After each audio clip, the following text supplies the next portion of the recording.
Hey friends, welcome back to Project U 2.2. This is Carrie. Today I want to talk about something we all go through, whether it's in our health, our business, or just life in general. And it's the messy middle. It is that season where you have started something new and you've made some progress, but you're not where you want to be yet. You reach those days and those moments where it's uncomfortable, uncertain, and honestly, it's where most people give up and quit. Let me tell you a story about my son when he was younger. When he was little, he had this habit of letting his room become a huge mess. He would let all of the little things pile up in his room. Clothes, socks, toys, books, papers, until suddenly his room was an absolute disaster. When I would tell him to clean it finally, he would start shoving things into drawers, closets, and if you're a mom, you know, under the bed. Out of sight, out of mind, right? So eventually it would reach a point when even he couldn't stand it anymore. And I don't know if it was because he ran out of space to shove things or if he really just got tired of it. But he would decide to do a full clean. So instead of just tackling one thing, he would pull everything out from underneath his bed. He would go so far as to take all of his drawers and dump them out into the big pile and empty his closet. And then his room would be messier than it was before. Everything with this huge pile in the middle of his floor. And then it would hit him. He would sit there, look around at the middle of all of this chaos and just feel overwhelmed. He was exhausted from lugging everything out to the center of the floor and he wanted to quit. And when I would walk in and see the look on his face, honestly, it looked like he just wanted to cry. So I would come in and take a deep breath and say, "Okay, buddy." And I knew the only way to get through this mess was to take care of one thing at a time. One shirt, one toy, one drawer. Was it messy? Absolutely. Was it hard? Yes. Did it take time? So much time. But it was the only way to truly get it clean, piece by piece. And I think that's exactly what happens when we are in the middle of a big life change. Like trying to lose weight, start a business, reinvent ourselves after a big transition. At first, we are dialed in. We are motivated. We're doing the work, the daily habits, the grind. But then we hit that messy middle. The part where we have made some progress, but not as much as we hoped. It doesn't feel like the amount of work and the time we've taken and invested matches our result. It's the part where it feels like we are doing everything right, but the results aren't showing up fast enough. And this is where frustration kicks in. You know what? It's normal. It is okay to get frustrated. It is okay to feel overwhelmed. Or even sit in your car and have a little meltdown or shed a few tears. Can you tell I'm speaking from experience? We've all had those moments where we're giving our all, but it feels like nothing is working. All of a sudden it just hits you, and you just want to scream or give up.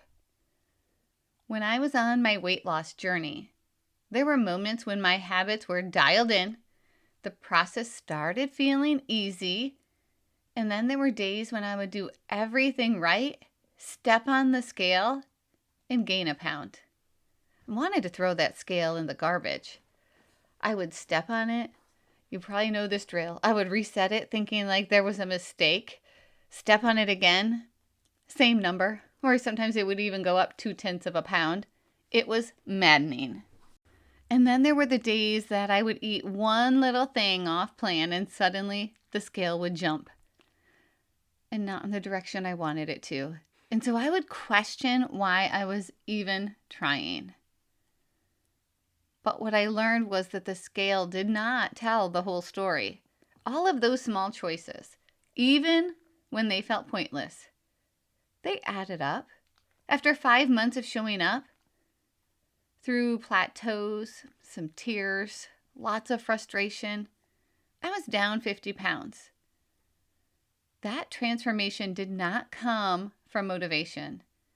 It came from being consistent, even in that messy middle. When I was in college, I remember being overwhelmed by all of the classes I had to take. As a math major, I had to take Calc 1, Calc 2, Calc 3, discrete mathematics, non-Euclidean geometry, statistics, abstract algebra. It was a lot. There were days that I wanted to quit. My mom used to say, "Carrie, take one class at a time."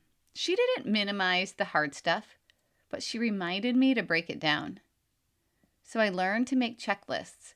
Every time I finished a class, I would check it off and celebrate. One class at a time, one semester at a time. That's how I made it through. And I not only finished, but I went on to get 2 master's degrees. I learned that we are never done learning, never done growing, and that progress always happens one step at a time. Even now, after retiring from 31 years of teaching, I found myself in another messy middle, building my coaching business from the ground up. I have spent months taking classes, creating a website, writing legal documents, starting a podcast, posting on social media, which, if I'm honest, is not my favorite thing to do. And there are days that I think, what am I even doing? One of my boys will look at a video that I post and say, "Mom, you're so cringe." And then suddenly I want to give up. But then I remember why I'm doing this. I remember how much I love helping people. Whether it's guiding them through weight loss, helping them create peace in their environment, or coaching them to build a life that feels meaningful, to find their joy, to find their spark again. And those are the moments that ground me. Those are the reminders that I'm right where I'm supposed to be, even in the messy middle. So here's something to think about. If your child were sitting in the middle of a messy room, totally overwhelmed, what would you say? Would you tell him to just quit?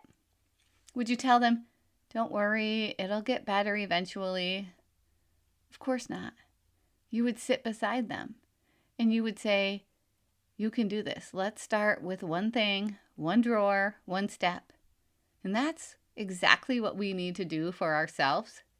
We have to become that same encouraging voice that says, "Keep going, one thing at a time." It actually reminds me of our dog Calvin. When I give him a treat and tell him to leave it, he wants it so badly. I get it. He glances at it, but then he quickly looks away because he knows if he stares too long, he'll lose control and go for it. He's so hyper-focused. But he's learned that he has to look away to pause so he can wait for my yes. Sometimes we are like Calvin. We want the results so badly that we can't stop staring at the outcome. And we end up frustrated when we can't have it yet. But there is power in the pause. There's growth in the waiting. And there's magic in trusting your yes moment is coming. If you're sitting in your messy middle right now, whether it's your health, your job, your marriage, your business, or just your direction in life, take a deep breath. You're not stuck. You're just sorting. And on the other side of this is your clean room moment. That deep sense of peace and pride that comes from doing the hard work one piece at a time. I remember when I was a younger kid and I would clean my bedroom after it had been a mess. And the feeling that next morning when you woke up and you remembered that everything was in its place, everything was clean, everything was organized, and waking up and just feeling that sense of calmness, of pride, of peace. You're not broken. You're becoming. One drawer, one meal, one step, one brave decision at a time. So keep going.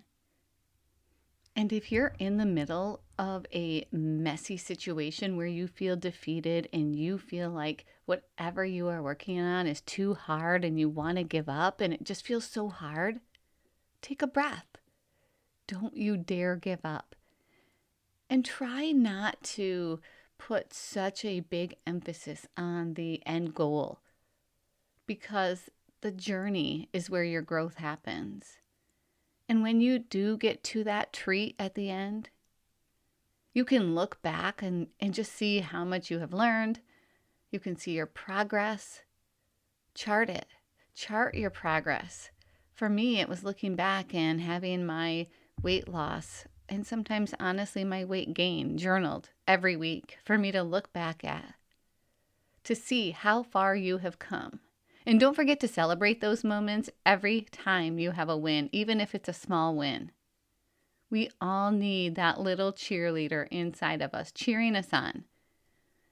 Life is hard, and when we are beating ourselves up, that's when it really gets hard, and we get in our own head and we sabotage our own progress. So stop. Stop sabotaging your progress and start cheering yourself on, just like you would your child. You can only get there one small step at a time, and when you take each intentional step, it builds to something big. So expect those messy middles. They're going to happen. They always happen. But don't give up on your dreams and on your goals. If this episode spoke to you, I want you to do one small thing today. Find your drawer, and maybe it's not literally a drawer, but find your drawer that you can organize, that you can clean, that you can nurture to help you get to your goal. What's something in your life that feels messy right now, and what's one step you can take today to start sorting it? Write it down and then do it. Take that step. And when you do, I would love for you to share it with me on Instagram or Facebook or TikTok. I would love to celebrate that progress with you. Because the messy middle isn't where you'll fail. It's where you become. And I truly believe that you are your greatest project. So keep taking steps to level up from the 1.0 version of yourself to the 2.0 version of you, and then notch it up even more to the 2.2 version of you. Have a great day.